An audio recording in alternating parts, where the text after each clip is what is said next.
He's the man building tomorrow's world, where fortunes are made and lost in the space of a single tweet. But beneath the futuristic headlines lies a much older, quieter question about his past.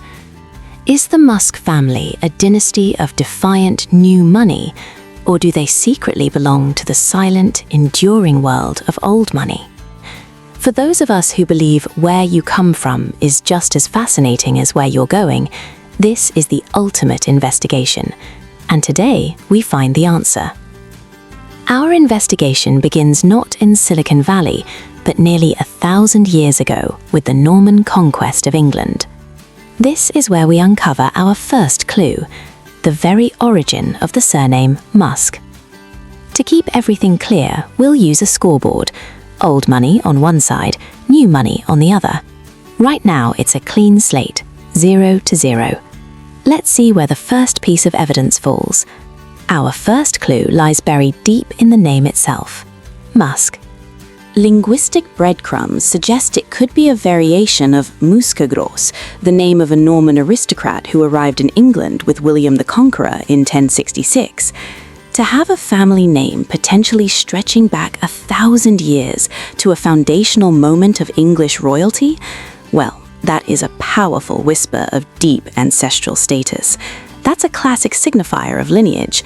Let's put 1 point on the board for old money. But history is never that simple, is it? The story of a name isn't the whole story of a family. More recent records from the 18th and 19th centuries show Musk ancestors working as humble farm laborers in England. This points not to castles, but to toil, not to nobility, but to a salt of the earth struggle. It's a narrative of rising from modesty, a core tenet of the self-made. So, in fairness, we must add a point for new money. The score is now tied 1 to 1. This is where the story takes a decisive turn, shifting from Elon's paternal line to his maternal one, the Haldemans.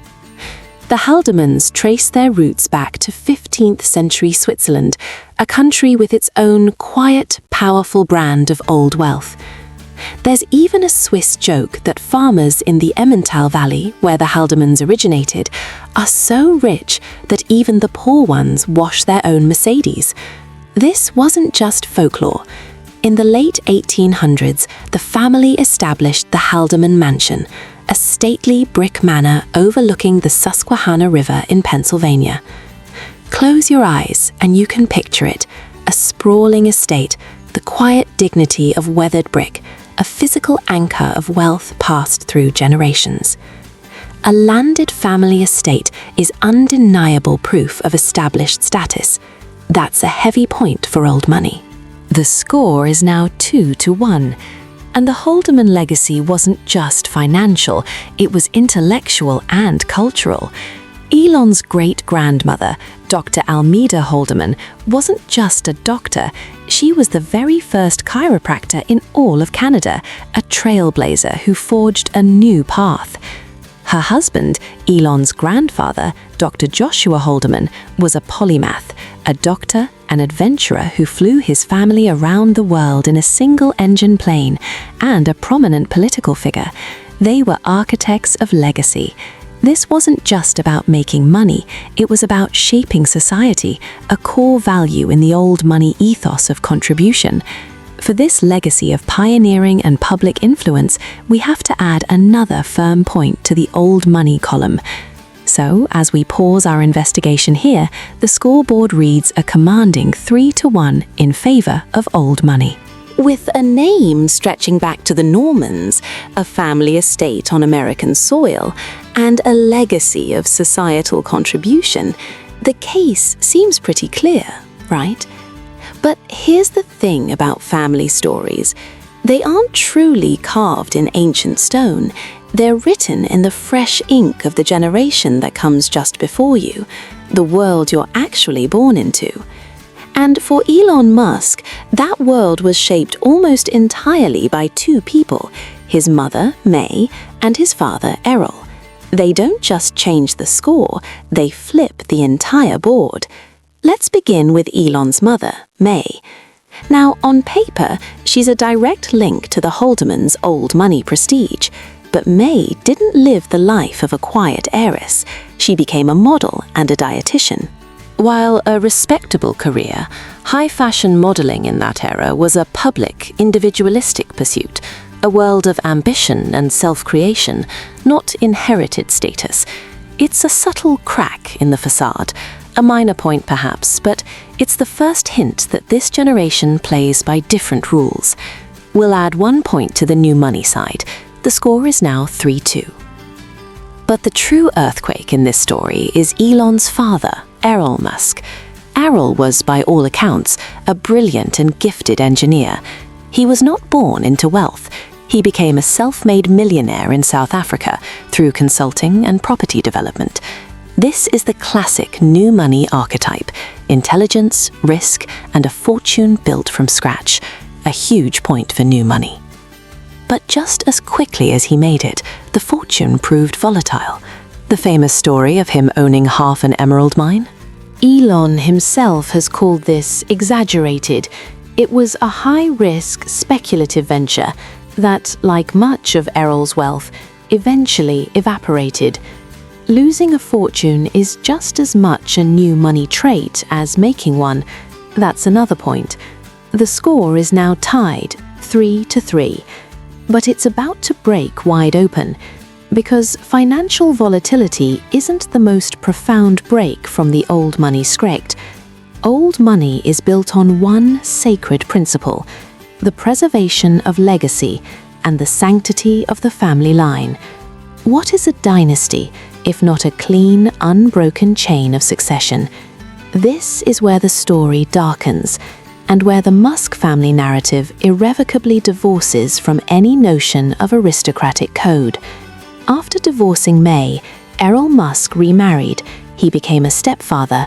Then, years later, he began a relationship with his own stepdaughter, Jana Bezuidenhout, a woman he had helped raise since she was 4 years old. They would go on to have not 1, but 2 children together. This isn't just a scandal. In the world of elite families, this is a dynastic transgression of the highest order. It's a profound violation of the unspoken ironclad rules of lineage and propriety that govern families like the Vanderbilts or the Rothschilds. It prioritizes personal impulse over the integrity of the family structure. This single act doesn't just add a point to the new money score, it incinerates 2 points from the old money side. The score is now 5-1 in favor of new money, and it's into this turbulence that Elon Musk was born. His childhood wasn't one of quiet luxury, polo matches, and guaranteed inheritances. He describes a youth of emotional chaos and at times financial precarity. He was a lonely, bullied kid who found refuge in books and code. This isn't the upbringing that creates a relaxed custodian of wealth. This is the fire that forges an insatiable hunger for control, for security, for building a world so powerful it can never be taken away from you. It's no wonder that in a Rolling Stone interview, when asked about his father, Elon began to weep, describing him as a terrible human being. That experience, that deep primal wound, is the engine of a new money titan. It's the final point for this chapter. The score stands at 6-1. The board has been flipped. And with that wound as his engine, Elon Musk didn't just join the race, he set out to build his own racetrack. Sure, he had degrees from the University of Pennsylvania, a classic old money signifier. He even briefly enrolled in a Stanford PhD program. But this isn't the story of a man who joined the family firm. He dropped out after 2 days. 2. He took that Ivy League pedigree and immediately dove into the scrappy, uncertain world of 90s internet startups. That's a new money move. So let's add a point. The score is 7-1. His first venture, Zip2, was a digital city guide for newspapers. It was a grind. He famously slept in the office and showered at the local YMCA. When it sold, he walked away with $22 million, wealth that was coded into existence, not passed down through a trust. That's another loud and clear point for new money, 8-1. Did he then buy a country estate and retire? No. He risked almost all of it on his next idea, a company that would become PayPal. He was battling immense competition, but he was creating the very architecture of the new digital economy. When eBay bought PayPal, Musk's share was over $165 million. This wasn't inherited capital. This was wealth forged in the high-risk, high-reward fires of Silicon Valley. That's 9-1. And what came next is the very definition of the new money ethos. He took that massive fortune and bet it all of it, on two seemingly impossible ideas, SpaceX and Tesla. Old money preserves wealth. It doesn't risk a 9-figure fortune on building private rockets and electric cars when both industries were considered jokes. These weren't investments, they were crusades. 2 more points for new money. The scoreboard is now screaming 11-1. Then there's his public self. Old money whispers. Elon Musk broadcasts. His $44 billion acquisition of Twitter wasn't a quiet boardroom deal, it was a global soap opera played out for all to see. His subsequent promotion of fringe theories and reinstatement of controversial figures is the polar opposite of the discreet, behind-the-scenes influence that defines the old guard. He doesn't play the game, he buys the whole stadium and changes the rules. That's a point 12-1. Finally, look at his personal life. The multiple marriages to the same woman, Tallulah Riley, the high-profile, turbulent relationships with figures like Amber Heard and Grimes, and of course, the naming of his child, XAEEA12. This isn't an act of honoring an ancestor, it's a statement of radical individualism, a deliberate break from every conceivable tradition. It's the ultimate personal branding of a new money icon. The final point is on the board. The avalanche is over. The score is a decisive 13-1. So, there you have it, the final tally on the board. But the story of the Musks isn't just about a scoreboard, it's about a clash of eras played out within a single family. Yes, there are whispers of old money in their deep past, a Norman name, a stately family manor, but those are just faint echoes.